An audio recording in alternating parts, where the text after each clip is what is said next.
bad news. She wasn't baiting him. She was baiting us, and a lot of us are falling for it, hook, line, and sinker, worse than Trump did. The dialogue about the debates has been quite concerning to me. I'm sure there are great holistic debriefs happening somewhere, but across all the platforms I use and the corners of them that I'm seeing, it's been disappointing to say the least. Far beyond that, really.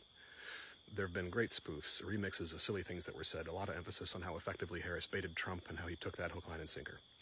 All true, and completely missing the point.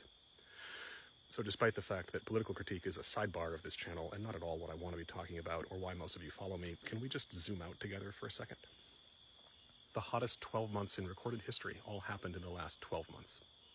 As a child 5 miles from here, every winter there'd be like a month where the temperature was below zero. There would be months with 4 to 6 feet of snowpack. The snow covered my first floor windows for months at a time as a kid. Now, I don't even bother to put the plow on my truck because it's been years since we had more than 6 inches of snow at a time. Emotionally, I don't experience Maine as having winter at all anymore. From megafauna to honeybees, crustaceans to microbes, the global biome is collapsing as a direct result of colonial human behavior. We are watching catastrophic climate destabilization in real time. I'm not even 40, and I'm watching this in my lifetime. In front of that reality, we just had the 2 candidates for the most powerful political office in the world stand up and compete with one another about who could lick the boots of the oil and gas industry the fastest. Bragging about how they support fracking. The insults were about how the other didn't support fracking enough. Harris said she was proud to have increased domestic gas production to historic levels. Do we all understand what that means? Do we all understand that while issues like human rights, wages, economics, foreign policy, and emergent totalitarianism are all linked to climate change is the one issue that renders the rest moot? There is no foreign policy. There are no human rights on a world that can't sustain human life. And all the post-debate debrief is talking about how the candidate who was bragging about historic levels of gas production did such a masterful job baiting a narcissist buffoon who lost half his daddy's fortune pretending to be a big boy businessman. I don't know what to say. As someone who studied science, I feel like I'm living in some terribly written dystopia where we're literally debating paint colors, while every second the air we're using to debate becomes less breathable. If you haven't seen the film, don't look up. I strongly recommend it because that's the timeline that we're in right now. That entire debate was like a scene from that movie where the only mentions of the asteroid about to hit the planet are one candidate thinking it's a hoax while adding boosters to it so it can hit us faster, and the other saying it's real and problematic while also bragging about how she's already added boosters to the asteroid so that it can hit us faster. Climate change is interlinked to everything else, including foreign policy. The fact that Kamala chose to attack Trump for inviting the towel ban to Camp David, can we all see how incredibly problematic that attack is? Trump's willingness to sit down with problematic people and organizations was one of the very few things that was notably praiseworthy about him as a politician. His motivations for that, how he did it, and how obviously easy he was for the worst people in the world to manipulate and control because of his ego, all bear criticizing. But the fact that he was willing to host the towel ban is praiseworthy. That's what good politicians should do. That's how progress is made during terrible conflicts. The U.S.'s standard position of standing on some moral high ground made of the bodies of their billions of victims and refusing to meet with harmful organizations, that's the position of tyrannical hegemony. That's the position of a blood-drenched tyrant who refuses to face his victims because they're not playing by his rules. It's a smokescreen to conceal the crimes of the U.S. and to continue perpetrating them. And Kamala Harris is signaling to the entire military-industrial complex and world that she will change nothing, that it will be blood-drenched business as usual, from the dystopian U.S. empire to the race to unbreathable air through fossil fuel consumption. So everyone's celebrating how she baited him so well and he fell for it. Ha ha ha. I have bad news. She wasn't baiting him. She was baiting us. And a lot of us are falling for it, hook, line, and sinker, worse than Trump did. Trump at least has the excuse of being a spoiled narcissist with his lifetime of failures being celebrated by sycophantic parasitic yes-men. We have no such excuses.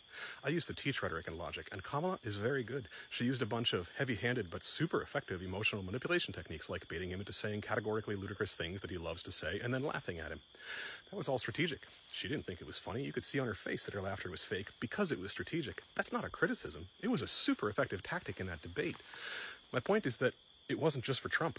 She meant for us to see that. She knew Trump wouldn't be able to resist the bait in real time, so she could play a two-sided game, and she did so brilliantly.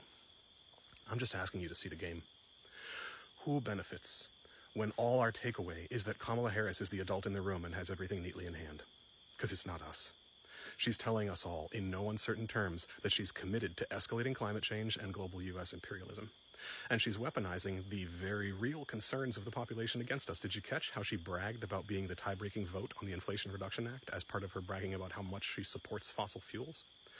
That's not accidental or a mistake. Rather than doing anything meaningful about the actual root causes of inflation, which are corporate monopolies and price gouging, her administration took that opportunity to loosen restrictions on the fossil fuel extraction on this planet.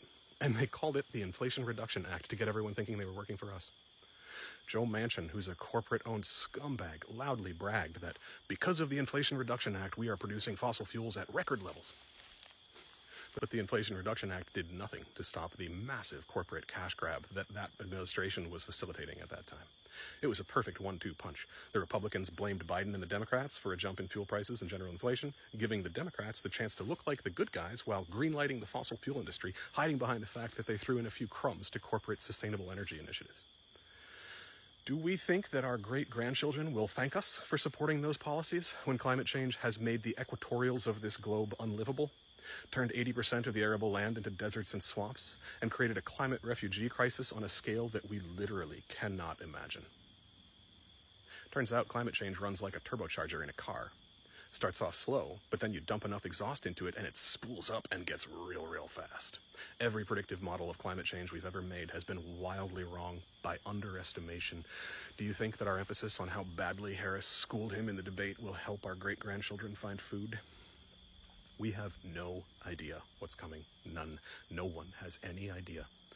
The infinite devouring maw of emergent AI is buying every energy and water contract on the market out for decades into the future.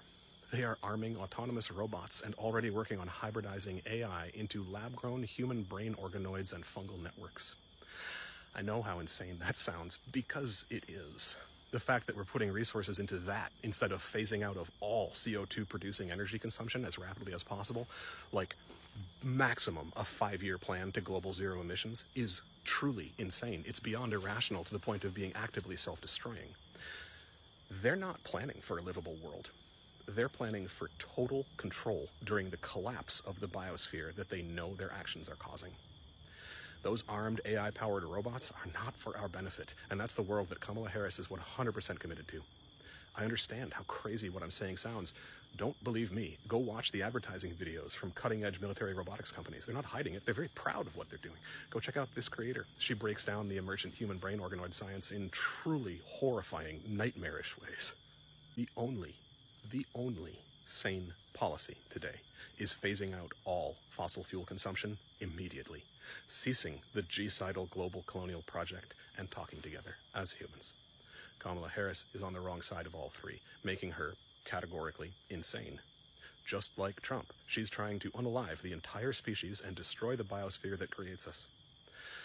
The takeaway from me here from these debates, yet again, is that this system is incapable of supporting humanity, life, or the planet at all. The system is telling us that Kamala Harris and Donald Trump are the best possible candidates for this position. Both of those candidates spent all debate trying to prove that they are the person most willing to perpetrate unspeakable crimes against humanity and destroy the biosphere for the sake of corporate profits. So we all know that they are absolutely not the best qualified candidates.